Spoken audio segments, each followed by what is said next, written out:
सभी विद्यार्थियों को नमस्ते। ये 11th क्लास का हिस्ट्री का लेसन है। 11th modernising the economy. Modernising का अर्थ आधुनिकरण, इकोनॉमी का अर्थ है अर्थव्यवस्था का। ये जापान के अंदर है कि अर्थव्यवस्था का आधुनिकरण। Another important part of Meiji reforms was the modernizing of the economy. जो दूसरा पार्ट था मेजी रिफॉर्म्स का वो था मॉडर्नाइज करना इकोनॉमी को। Funds were raised by living. Funds का अर्थ है कि जो फंड होते थे उसको रेज किया गया कैसे? By living. लिविंग का अर्थ है उगाही करके। एन एग्रीकल्चर टैक्स, एग्रीकल्चर पर टैक्स लगाकर। जापान फर्स्ट रेलवे लाइन भी बिटवीन, जो जापान की पहली जो रेलवे लाइन थी उसको बिछागा Tokyo and the port of Yokohama. was built in 1872। Textile machinery was imported from Europe. Textile industry है, ये मशीनरी है, इसको इंपोर्ट किया गया यूरोप से। एंड फॉरेन टेक्नीशियन, जो विदेशी टेक्नीशियन थे, वर एम्प्लॉयड टू ट्रेन। वो क्या थे? एम्प्लॉयड थे to train workers as well as to teach in universities, और वो सीख जाते थे यूनिवर्सिटियों में। And schools and Japanese students were sent abroad. जापानी स्टूडेंट्स विदेश में भेजे जाते थे। इन 1872 1872 में modern banking institution were launched. इनको लॉन्च किया गया, ये स्थापित की गई। कंपनीज लाइक, जो कंपनी थी Mitsubishi and Sumitomo, were help through subsidies, वो सहायता प्रदान करती थी सब्सिडीज के द्वारा एंड टैक्स बेनिफिट्स के द्वारा। Two became major ship builder, वो बन चुकी थी क्या? बहुत महत्वपूर्ण शिप बिल्डर्स, जहाज़ बनाने वाली। So that Japanese trade was from now on carried in Japanese ships. तो अब जापान का व्यापार होता था on carried in Japanese ships में। जोत्सु large business organization controlled by individuals families, वो किसके द्वारा होता था? नियंत्रित किया जाता था फेमिनीज के द्वारा, औरतों के द्वारा। डोमिनेटेड द इकोनॉमी, इसका डोमिनेट था, वर्चस्व था अर्थव्यवस्था पर। Till after the second world war, द्वितीय विश्व युद्ध तक।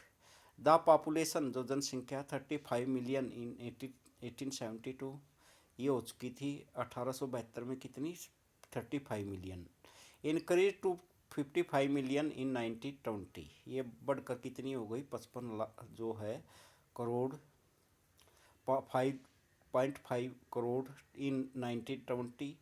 टू रिड्यूस, इससे क्या कम हो गया था? Population pressure the government actively encouraged migration, सरकार ने किसको क्या बढ़ावा दिया?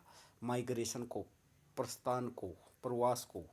First to the northern island of Hokkaido, जो पहला जो नॉर्थर्न आइसलैंड था, द्वीप था Hokkaido, which had been a largely autonomous area, ये एक बड़ा ऑटोनोमस एरिया था, स्वतंत्र क्षेत्र था। Where the indigenous people called the Ainu lived, जहाँ पर इंडिजीनियस पीपल को क्या कहते थे? एनू लिव्ड रहते थे। And then to Hawaii and Brazil as well as to growing colonial empire, ये हो चुके थे क्या? कॉलोनियल साम्राज्य of Japan. Within Japan there was a shift to towns as industry developed. Japan में क्या किया गया? शिफ्ट किया गया कस्बों को, एज इंडस्ट्री डेवलप्ड, वहाँ पर इंडस्ट्री विकसित की गई। By 1925 21% of the population lived in cities. By 1935 this figure had gone up to 32%, जो फिगर था ये कितना हो चुका था? 32%। अब है इंडस्ट्रियल वर्कर्स, इंडस्ट्रियल का अर्थ है औद्योगिक जो वर्कर्स हैं। The number of people in manufacturing increase from 7 lakh in 1870 to 4 million in 1930।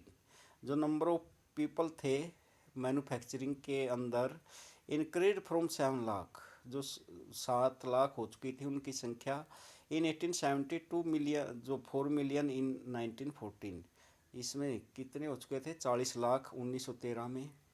Most of them worked in units employing less, बहुत से कार्य करते थे यूनिट्स एम्प्लॉइंग में। लेस देन 5 पीपल, उनमें उनकी संख्या कितनी होती थी? 5 से कम। एंड यूजिंग नाइदर मशीनरी, वो न तो नाइदर मशीनरी को प्रयोग करते थे और न ही भाई इलेक्ट्रॉनिक पावर को, और हाफ वो हाथ से काम करने वाले थे, और half of those employed in modern factories were women, और आधी जो एम्प्लॉयड थी उनमें कौन थी, औरतें मॉडर्न फैक्ट्रियों में। And it was women who organise the first modern strike in 1886, यह थी जो ऑर्गेनाइज की गई थी पहली आधुनिक स्ट्राइक 1886 में, उसमें औरतें ही थी। After 1900 the number of man began to increase, 1900 के बाद जो पुरुषों की संख्या है वो बढ़ती चली गई।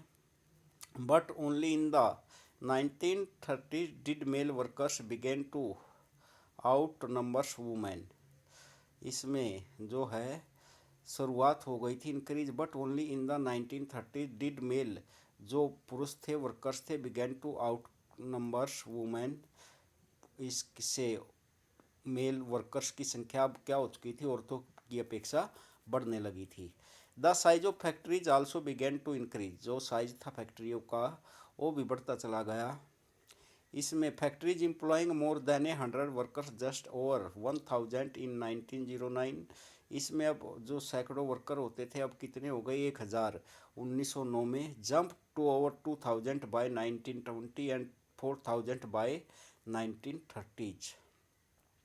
Yet even 1940 there were over, इसमें थे ये 5,50,000 workshop that employed less than 5 employees, 5,50,000 जो वर्कशॉप थी 5,50,000 that employed less than 5 employees, उनमें लगे हुए थे 5 से कम नौकर। This sustained the family centred ideology, ये किस पर आधारित थे, फैमिली सेंटर्ड आइडियोलॉजी पर, कि भाई जीवन का परिवार का वो क्या हो, सस्टेंड हो, परिवार का जीवन चले। Just as nationalism was sustained by a strong patriarchal system, जो नेशनलिज्म था वो किस पर आधारित था, स्ट्रोंग पार्टिरिचियल का अर्थ है पैतृक व्यवस्था पर। अंडर एन एम्पायर, जिसमें राजा को भी who was like a family patriarch, उसको भी क्या समझा जाता था, परिवार का एक पैट्रिच, पैट्रिच का अर्थ है मुखिया।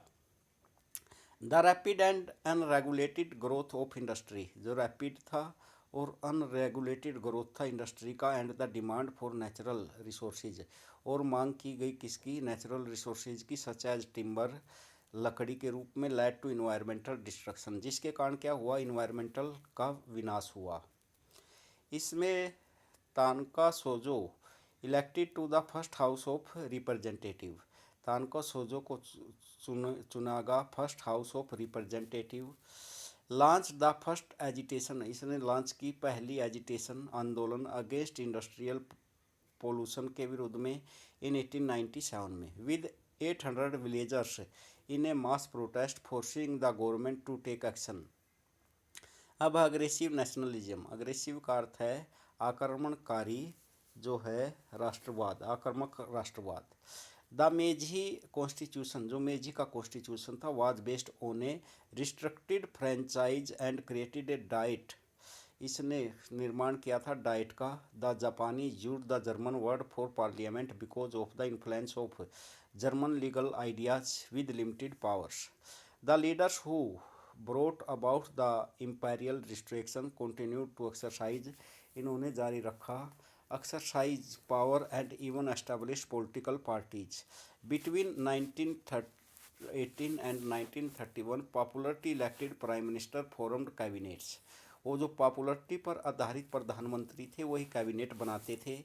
देर after they lost their power to national unity, उन्होंने अपनी सत्ता को खो दिया राष्ट्र के यूनिटी के कैबिनेट्स फॉर्म्ड के लिए। एक्रॉस पार्टी लाइन्स, उन्होंने क्या कर दिया, पार्टी लाइन को पार कर दिया।